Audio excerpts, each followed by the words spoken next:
Well, good evening, everyone. I'm Dan Mars alongside meteorologist Corey Kowitz, and thanks for joining us for this 13-plus live streaming newscast. And let's jump right into weather, Corey. Yeah, and Dan, it was bound to happen, right? The heat. Yes, we haven't it's had our coming. first 90-degree day quite yet, but tomorrow, that is what we're forecasting.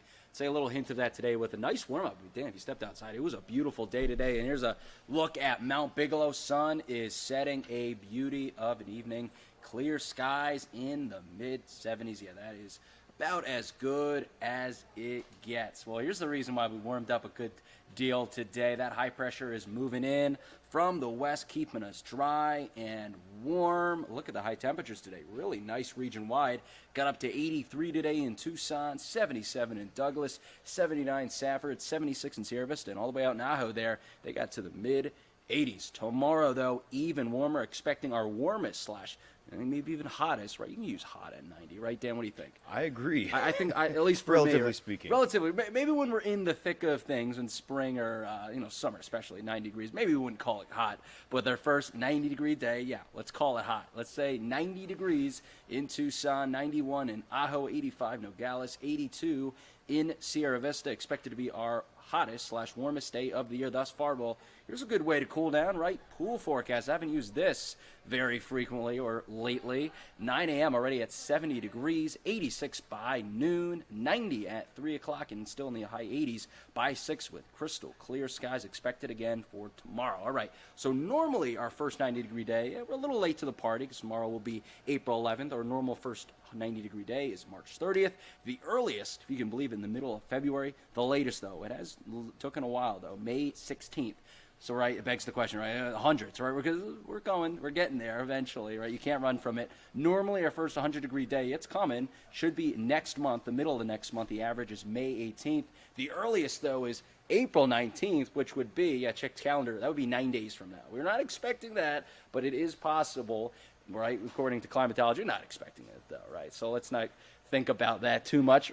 We'll reserve that to May. Our latest, though, June 22nd, so those are some cool stats. Here's that 2-week step up in temps on average. By the time we get to early May, we're already in the high 80s as our high temperature average. Beginning of June, 99, and then we're averaging the low hundreds by the time we get to the middle of June, right? So tomorrow, right, a little warmer, maybe just hotter than your normal, so you want to take some extra precautions, especially, as we heat up through April and May, right? Outdoor activities, you're going to start thinking about keeping them more in the mornings or in the evenings, light clothing, taking breaks, as well as drinking water every 20 minutes outdoors, and also wearing that sunscreen. The sun is really high right now, so you're going to be out there. Yeah, you could definitely get some sunburn. A slow cool down, though, right? You're going to think, okay, here we go with the warm temperatures. But no, look, we're going to be cooling right back down to, I think, the pleasure of many people, especially me. Slowly but surely through the weekend, down to the 70s by Monday, with the rest of the region following suit with this slow cool down. Well, here's the reason why, all right? So that high pressure is going to plant itself over us tomorrow, warming us up. High pressure, though, sticks around, kind of meanders a little bit through Saturday, which should keep us nice and warm. But then finally, that low pressure you are seeing is going to move through. Will be too far to the north to really impact us here in southern Arizona with any sort of precipitation, rain, and high elevation snow. But what it will do is, like you saw, cool us down. The other thing it will do is really bring those winds up out ahead of that system here Friday through the weekend, especially Friday and Saturday. We'll see gusty winds gusting up to 35 miles per hour. So here's that 7-day forecast. Our warmest day of the year thus far tomorrow. Then we cool down slowly but surely through Monday with windy days Friday through the weekend. And then we're already tracking our next warm-up by the time we get to mid next week. All right, so, 90 is here. And Yep. You know what? Before we know it, triple digits, unfortunately, will also be here. All right. Yeah, they're going to be here sooner or later. Yes. Every year we got to get ready for it, Yeah. and it just happens. It's inevitable. All right. Thanks, Corey. Appreciate it. Thanks for your report there. Well, trucks, they're responsible, truck drivers, that is, they're responsible for keeping the country's supply chain moving. But truck drivers are finding plenty of obstacles in their way when it comes to finding a safe place to pull over, park, and get some rest. As our national investigative team found, that puts their own livelihoods at risk, as well as the safety for other drivers.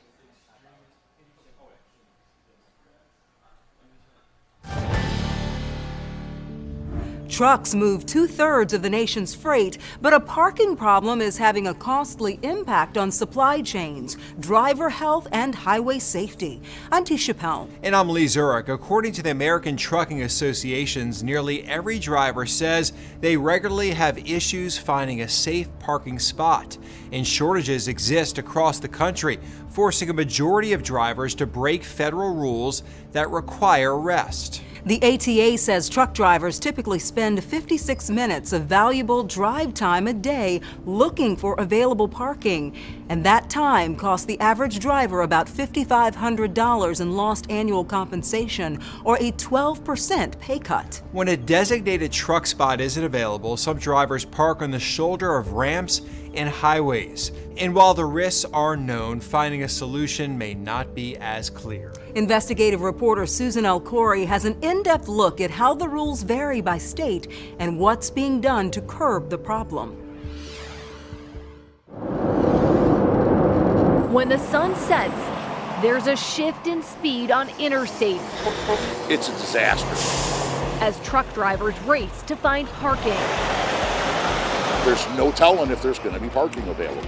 Without enough spots, they're making their own on ramps. Some stopping where signs clearly say they can't. I mean, it's really dangerous. Others creating lines so long they extend onto the highway. But there is no parking. But stopping here can be risky. Number one, where's your emergency? A Greyhound bus just lost the wheel and went right into my trailer. July 12th, 2023. We have a lot of that are dead. A Greyhound bus went off the road at the I-70 Silver Lake rest stop in Highland, Illinois. There are very many people in the vehicle that are injured. Some got out, some are still getting out. Colliding with semis parked along the shoulder. Some can't get out in their truck. 14 people were injured. Man, it's bad. It's bad. 3 died. I woke up, sliding through the aisle. I seen a body hanging out the window.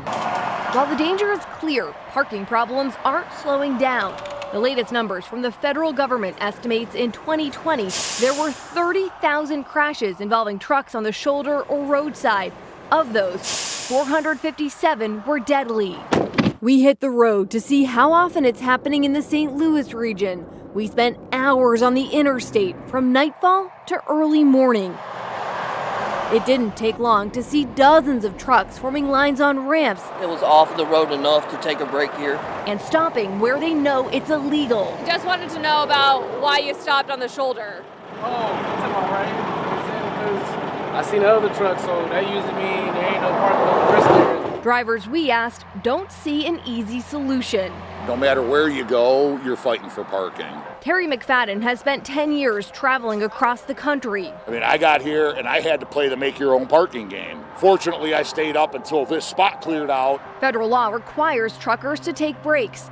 Starting in 2017, big rigs had to install electronic logs, which sends their times directly to the U.S. Department of Transportation. You're out of hours.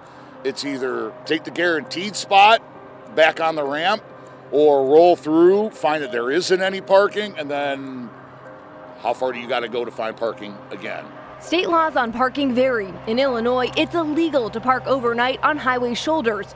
But in other states, it's legal, including in Missouri. As long as you're off of the main traveled portion of the roadway, you can stop on the shoulder of the roadway. Corporal Dallas Thompson with Missouri State Highway Patrol says they're seeing more trucks on the road, and with it, more making their own parking spots. Is it a safety concern? Well, absolutely. We're always worried about the safety aspect of it, but as long as they're staying in compliance with the law, there's not a whole lot we can do to change anything right now.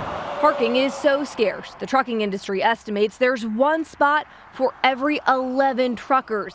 Illinois Congressman Mike Bost thinks he has the solution. It's vitally important that we do move this bill. He proposed a bipartisan bill to dedicate $755 million for states to expand rest stops or build new ones. If your bill does pass, how long would it take to get enough spots? Oh my goodness. Well, we get it passed, we're still talking 15 years. What do we do for safety in the time being? Yeah, it's up to the individual drivers to try to be as safe as they possibly can. Try to work with law enforcement. It is urgent, but trying to wake the people up to it and then get this bill across the finish line. There's other things that are pending here and other people are focusing on other things, but we can do both chew gum and walk, and we should be able to move this. Our cameras captured this months later in the same area as the I-70 rest stop where the deadly Greyhound crash happened. Semis cover both sides of the ramp and back onto the highway. I personally don't park on ramps, on and off ramps ever, but I understand why guys do. What's he supposed to do? What else can he do?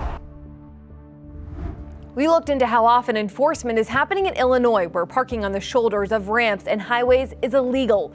In the first 6 months of 2023, state police issued a combined 21 citations and warnings. We asked the state police director about this. His office said they will not comment while the Greyhound bus crash is under investigation. A spokesperson did tell us their system makes it difficult to track enforcement, which is why they gave us limited data. Still, some say writing tickets is not the solution because truck drivers pick between illegally parking or breaking the law by staying on the road when they're supposed to be resting. You want to be safe, but we have two laws that are clashing right now, which I think makes it worse. We did talk to some truck drivers who say the companies they work for are creating their own rules. They're being told to cut their day short to ensure they find a safe spot. In St. Louis, I'm Susan L. Corey. Well, we leave you tonight with a shot from Mount Bigelow. As you can see, the sun still setting, a little bit of an orange glow there in the background. Thank you so much for joining us for this 13 Plus streaming live newscast. I will see you for 13 News live at 10 tonight.